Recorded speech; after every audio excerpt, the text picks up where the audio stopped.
Most people recreate more than they create, because you just said the key words right there, Deb, is that it's creating something from nothing. So, for example, in our Business in Your Soul program, you know how when you build a puzzle, you're usually looking at the lid, you're looking at the picture, and you're like, oh, I know exactly what I'm building to. What we do instead is build each puzzle piece. Then we put the picture together and go, oh, that's creation.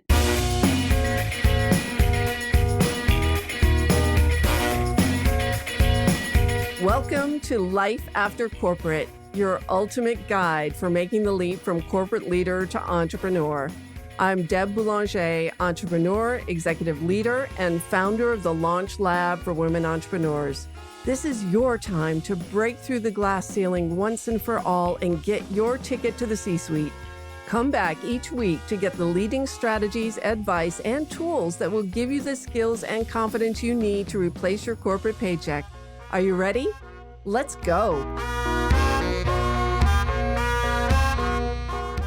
Welcome to another episode of Life After Corporate, my friend. And if you're new to our show, welcome home. This is where you get the best advice for what it takes to truly make the transition from corporate leader to entrepreneur. And today I have a very special guest. I know I say that every time I interview someone, but all my guests are super special. But Ronda Renee is simply a cut above. And the conversation that we're going to have today is going to rock your world. So buckle up for this one, my friends. We're going to talk about the spiritual journey of entrepreneurship and how leaving corporate to start your business as an entrepreneur is the process of creating a new identity. And Rhonda has some divine coordinates that she's going to share with you to help guide your path. So let me first introduce Rhonda. Rhonda, welcome. I'm so excited. This is today. It's here. It arrived. Yeah, technical challenges when we first got started, but here we are. Fingers crossed it all goes well. So, all right. So Ronda Renee embarked on an intense inner exploration to fill the void she felt no matter the success she achieved. And since that time, through divine navigation, she has guided thousands of souls towards success with her transformational processes and the business in your soul. Rhonda helps leaders and entrepreneurs and service professionals make sure they're running the business their soul wants them to, not just the one they think they have to do in order to make money. I am so excited for this, Rhonda, because we all know entrepreneurship is, well, maybe not everyone knows, but we know entrepreneurship is a spiritual journey. So would love to have you, before we dive into the wisdom you're going to share a little bit about what was that inner journey like for you. Here you are at the top of your game. You are making money. You're outselling the boys, and yet you decided to do something different. How did that happen? I'm not entirely sure how to encapsulate that in short order. And I am just cracking up. Our mascot is here. I have no idea what Gracie is doing, but we're going to go with it because this is one of the parts of being an entrepreneur is like, I have my dog with me and I love having my dog with me. So she's entertaining herself. Hopefully she won't be distracting. So big Gracie won't be coming in. We both have dogs named Gracie. So that's right. I forgot about that. It's so great. So the spiritual journey. Oh my gosh. I was at the top of my game. It was 2008. And we know I was in construction industry sales, and we know what was happening in 2008. And my sales had not declined. They had actually gone up. Wow. And the company was laying people off. And I remember going to my boss, the only other woman, regional manager, well, that was a woman. The two of us are the ones that opened the entire state together. And I was like, if you got to lay off more people, it needs to be me. And she's like, no way. Like, you're the last person that we would lay off. And we were both crying. I mean, yay for working with women. We can do that. And I was like, I know I'm not going to keep this job for 10 years. There's something else calling to me, and I wouldn't be able to live with myself if I kept this job and you laid off somebody else who wanted to be here for 10 more years. Like, I just don't think I could live with myself. So we thought it was going to be like maybe 6 months off. It turned out to be like 6 weeks off. that was a bit of a surprise. So that sent me into the most intense spiritual journey because everything I thought would happen, the way I thought it would go, not a single thing worked the way I thought it would. And thank goodness, because if it had, I would not have found my way, or I should say, really, it wouldn't have found its way to me. Divine navigation would not have found me because other places I was focusing, and I actually had no idea at that moment where I was really being led. Yeah, let's just spend a moment here because it really is so important that, we leave corporate with one idea of what we think we're going to do. And then as you're doing it, this new realization comes in. What was that like for you? What was your new realization? How did that hit you? That I'm like, I'm not sure if it all hit me at once, but again, like it was sort of like roadblock after roadblock after roadblock. And I think especially this, I'm going to use the language of masculine, feminine here just for a moment, but the masculine way the world works, right? And we're like, there's an obstacle. I got to push harder. I got to make it happen. And I did the opposite. When the wall came up, I like leaned back and I kept leaning back and I kept leaning back. Deb, I spent like 10 months in a chair. I'm being like, it was a super comfy chair, right? It was something akin to the one that's behind me now, but listening and finding out what it was that I was really called to do, right? Rather than really, it was about not doing somebody else's thing. The compilation of things that I had planned were I was going to help my mentor run his company because he was not a businessman. He was not a salesman. And so I was going to help develop that side of the business. And I left with no written agreement. And I left my job with no written agreement. Blew up. And I had to stop and pause and locate myself and then wait for the pull to move forward instead of the push to move forward. And for those who are the uninitiated in masculine and feminine energy, masculine energy is basically what you do in corporate. It's all about goals, achievement, getting shit done, muscling through obstacles and all those things. And feminine energy is very much being in the receptive mode. It's very intuitive. It's what you get when you meditate and you have an insight or a download. Being in that receptive mode is a critical state for all entrepreneurs to be in because that's where all the big ideas come through, right? So I got my mission on a meditation cushion and I was like, really? I'm supposed to do this. Do you have any idea how much money I make in corporate? And, when you're a seeker and you get your answer, it's like there's divine intervention. You might as well just act on it and see what happens. So, it's very helpful for other women who are still in corporate or who have left to hear our journeys because nothing is a straight line. It's never what you think it's going to be. And when you hit that wall, just don't make it mean something about you, that it's just a refinement in your direction. So I want you to talk more about what you believe every entrepreneur and aspiring entrepreneur needs to know in order to be prepared for this transition from corporate. I think the first thing that comes up for me around that is be prepared for an identity crisis. Amen. It's really like a no man's land. Woman's land, right? Like, I'm not this anymore, but I'm not that yet. And in between there, what happens is that we tend to go into autopilot and we just do the stuff that's conditioned, right? Whatever is habituated. And that could end up being things that are more busy work if we've been task oriented in our job versus results oriented, right? Productivity oriented versus results oriented.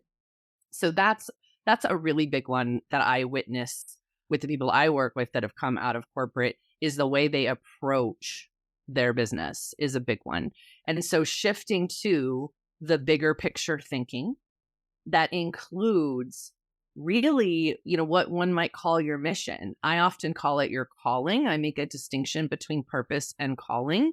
Purpose being who you're here to be, energetically, vibrationally expressing as your soul, and calling how you're called to express that purpose in any given moment, right? So the identity crisis, the shift in how people relate to you, right? So all your buddies probably aren't entrepreneurs yet, and they're not going to understand your choices, perhaps. That's why it's so important, right, to get into communities like Deb's, where everybody gets what you're doing, right? They get that calling, and even if they don't call it that, right, they get that pull to something more. And staying really connected to that has to be a touchstone, because nobody said this was going to be easy. Deb and I can both tell you, right? There's challenges that we run into on the regular, and life still happens. During my tenure as an entrepreneur with Divine Navigation, my father passed away of a terminal illness. I cared for him in my home. Decade later, my mother's husband passed away, and there was a lot of support that she needed, right? So it's not like your life stops. And that's the point, is being an entrepreneur means you can shift your priorities for whatever is happening in your world. And those early days are fragile. It's emotionally fragile, because what happens is the fact that you have changed and you've made a different choice kicks up fear in everyone else around you, and they'll start projecting those fears onto you. I remember one time my sister said, she'll never listen to the show, I don't think, so I don't think she'll even know. But she said, Deb, why don't you just go back and get a job? Right? And then what happens when someone says that to you? You like shut down. It either brings in doubt, when you don't need doubt at that point. You need encouragement, you need support, you need guidance, you need to be in a room of like-minded people. But it's really their projected fear onto you. And so you have to protect yourself, because it is a new identity. And also, let's not underestimate the trauma. Depending on the work environment you're emerging from, and whether or not this was your choice, and whether it was your choice because you have burnout, or you couldn't take it any longer, or you had a toxic boss, or it was a toxic culture, or you were let go, just realize that there's trauma that needs to be healed there as well. And grief, right? And we don't, as a society, we don't give space for grief. I actually wrote a book on this. I don't know if you know that, Deb, Overcoming the Challenges of Change. and I say, whether this change was thrust upon you or you initiated it, right, is like we still go through this cycle that includes a grief piece.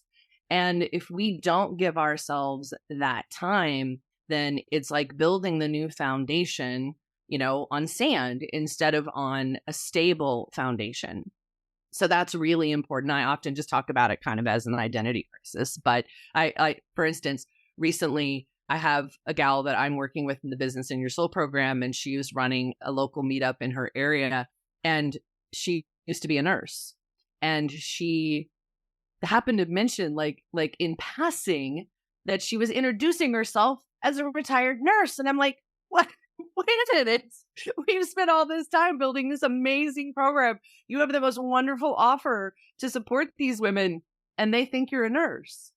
So it's just one of those small ways that the old identity can still kind of have, I was going to say foothold, but it's really like a stranglehold on your future. So it's super important to see your future you. Stay in the moment, right? But see the vision and let go of the old identity. Yeah. And it is a process. I consider it like almost stepping into a new body. Like it's leaving the old body behind and stepping into a new mind, body, heart that operates completely differently. Oh, it's also the financial fear. When you're used to having that steady paycheck, right? And you're used to working for the paycheck and getting immediately rewarded. So there is some financial fear that people have, and entrepreneurship requires some resilience around that, about knowing that you're more than your paycheck, right? So not equating your worth with how much money you're making. Yeah, I mean, it's a super important one, right? Like I am always really cautious about supporting people and making the choice of when the timing is right for them in that regard. Like I can't take responsibility for that. I can't suggest that anybody put themselves at risk. I turned out am more risk resilient because I was in commission sales for so long. I was used to, kind of having a wavy paycheck. So I think there was an automatic piece that was already wired for me to be a little bit more okay with that. So there was one bonus for me, but I also like put all my chips in, like all my chips in. I ended up dipping into my retirement account. I had rental properties I sold. Like I funded this vision, and I don't use the word dream because to me, that actually in a strange way minimizes it and is like, it's too ethereal in the sense of, the way people use the word dream, like a pipe dream or like our dreams that don't come true. But building to a vision is a more tangible experience for me anyway. Yeah. Right. So, but I went in all in on that vision and on that calling and continue to do it every day. People have said to me, like, what's your exit strategy? And I'm like, why would I exit my life's work? I mean, for somebody else, that might be the thing that they're working toward. Wonderful, to each his own. The business in my soul is so in my soul that if I don't do it, if I take too much time off, I'm so in this identity that I'm like, I don't feel like myself, right? Give me someone to coach. Yeah, exactly. And that is the other piece. And I talk a lot. I do a little 5-minute Money Monday on LinkedIn about changing your relationship with money and debt and things like that. I did the same thing. I sold my house. I mean, I was a single mom. I was raising a kid who was in private school as well. And I had two teenagers. And so then, you have to make it work. It just becomes a non-negotiable. And even though, yes, using some retirement savings, using some proceeds from the sale of my house, all of that went into funding the business. And so the ability to tolerate risk and be so aligned to your vision and mission and purpose that it's a non-negotiable. There's no going back. And let's talk about some of those early days, because it's inevitable that there's going to be doubt or confusion or overwhelm that creep in. So what do your clients do? How do you work with clients when they're in those mind states of overwhelm, burnout, confusion? Well, the first things that we support people in, the first practices that we have all of our clients begin to master, I'm going to say begin, they don't have to be mastered, comes from my 21-day energetic success activation experience. It's 2 practices, day 1 and day 2 of that 21 days. The first one is, where am I? Which is a strange question because we're like, oh, I'm in my office or whatever. But what we're really asking is, where's my awareness? So if you just check in, please, if you're listening while you're driving, of course, wait to do this, but close your eyes and see if you can feel for your awareness. And it might take some practice to locate it. But the question really is it living outside of you or is it in your body? And very specifically, we guide people to go into their core, into their upper abdomen, into their solar plexus, because this is actually the center of you. It is where your soul enters and exits. And again, it might take some practice, but for most people, once they've practiced initially, there might be a little uneasiness because we don't live there. As a, broad statement, most of us don't live there because that's where we actually feel everything. And so we vacate the premises. When something hurts, we're like, oh, I don't want to feel that. I don't want to deal with that. We leave and we most of the time never go back. So it starts with, where am I? And then, when am I? This is all about getting present.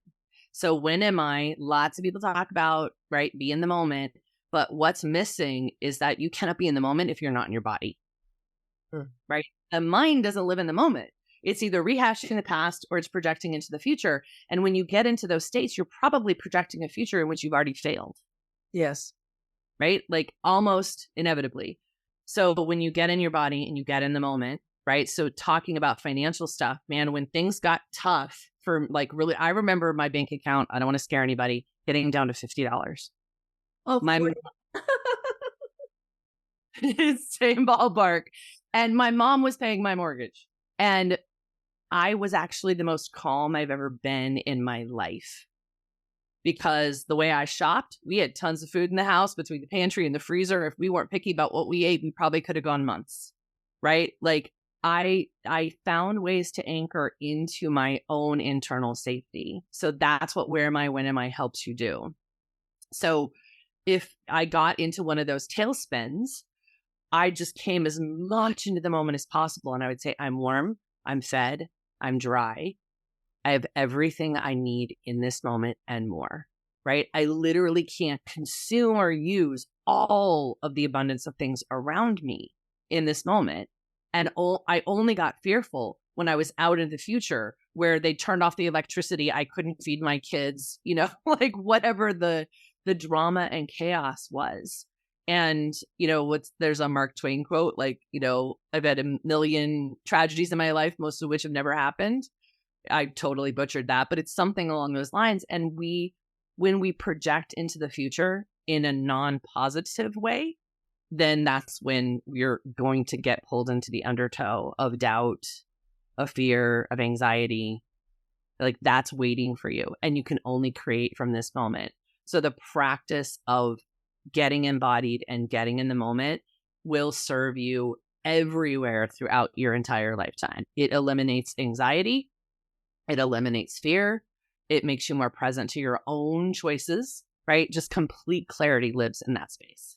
Yeah. And creativity and creation can't live with fear at the same time. And so you have to regulate the nervous system. You have to calm that shit down in order to be able to create. And that's what entrepreneurship is. It's creating something from nothing, creating something that didn't exist before you thought it up and you brought it to the world. And that's important work. That makes me, if I may, just one thing, it makes me think of my experience is that most people recreate more than they create. Because you just said the key words right there, Deb, is that it's creating something from nothing. So, for example, in our Business in Your Soul program, you know how when you build a puzzle, you're usually looking at the lid, you're looking at the picture, and you're like, oh, I know exactly what I'm building to. What we do instead is build each puzzle piece. Then we put the picture together and go, oh, that's what that looks like. That's creation. Recreation is building a puzzle from the lid, the picture on the lid. Yeah. And, oh my God, so much to unpack there, because that's what most of business advisory is right now, or people recreating from the lid and reteaching something that someone else invented and created. Yes. Not being successful at it because it's not their creation. And the whole business advisory coaching industry is being tarnished by these people who are building the puzzle based on the picture on the box. So my friends, I just want you to hear this really deeply, because you are an original. Rhonda's an original. I am an original. We created something from nothing. It was a vision. It was an idea that was more than an idea. It was a vision that was divinely intervened. And we were given a mission and kind of internally told, this is what you are meant to do at this stage in your life. And then residing in the question of, and that's important too, because this is feminine energy, residing in the question. And I've never been schooled in feminine energy. I mean, I didn't go the classic route that many of my colleagues did who were certified in those types of programs. But it makes so much sense to me is that, it's in the receiving of the ideas and then the understanding that this is an opportunity to create and then taking action based on that.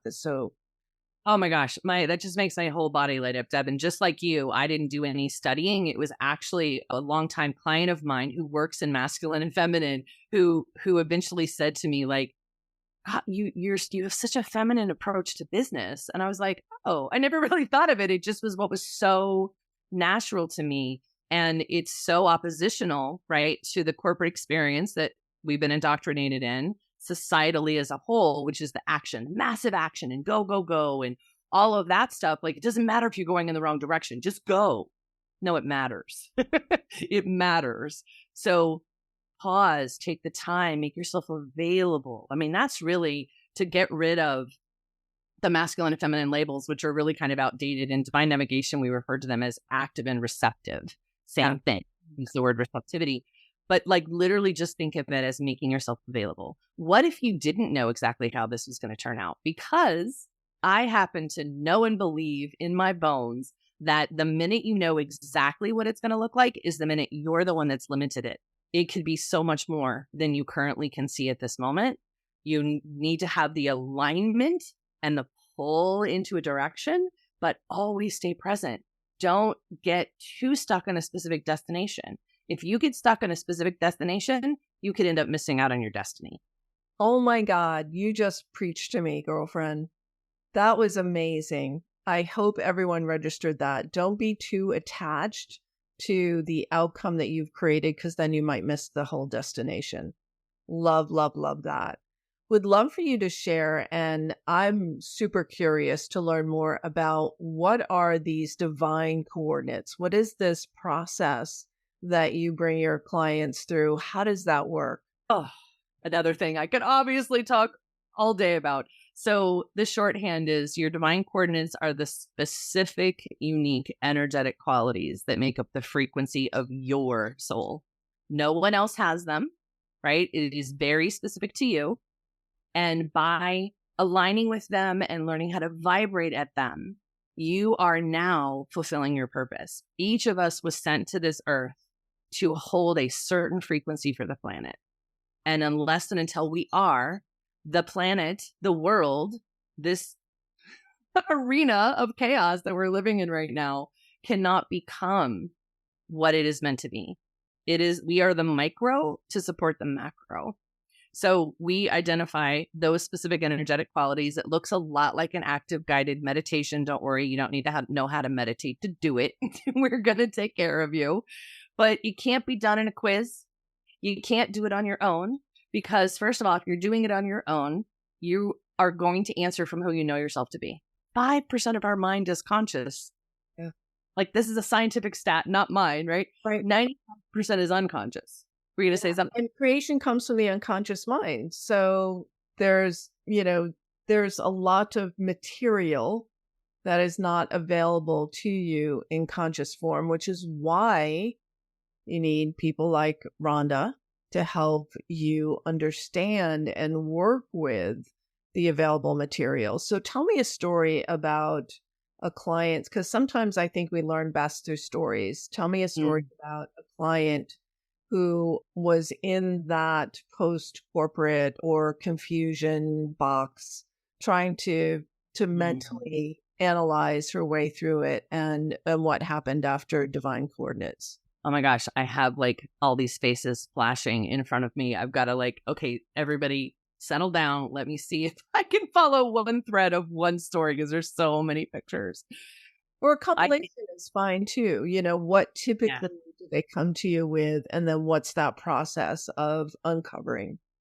Yeah, so I think there's two things show up for me. One is the scenario of I'm getting ready to, or I just left corporate. Right? Like that very first moment, and the tendency that can happen where we inadvertently recreate our job rather than really creating our vision.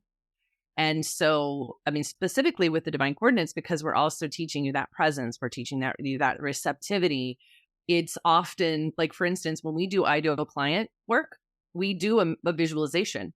And I literally just yesterday got an email, we'll use Voxer app, but from one of our business in your soul clients that said, and I warned her of this, I'm like, everyone gets surprised by this process. You think you know who your ideal client is, and you're going to get surprised. And sure enough, she's like, oh, I did not expect this. Right?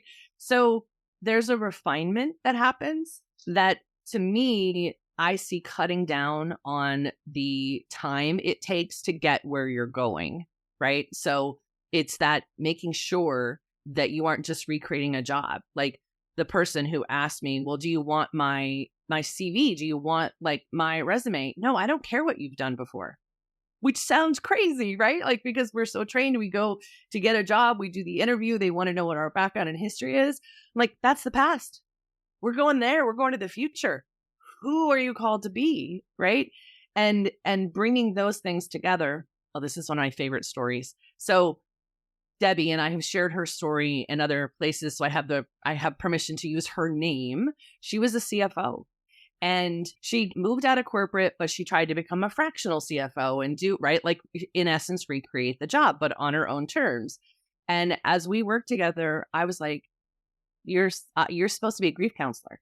And I watched her in a room of a couple hundred people. And it was interesting because this woman was like, had my attention. I didn't know why I was pulled to her. I watched Debbie walk up to her and say, "What is it, honey?" And the woman just broke down. I don't even know what the thing was.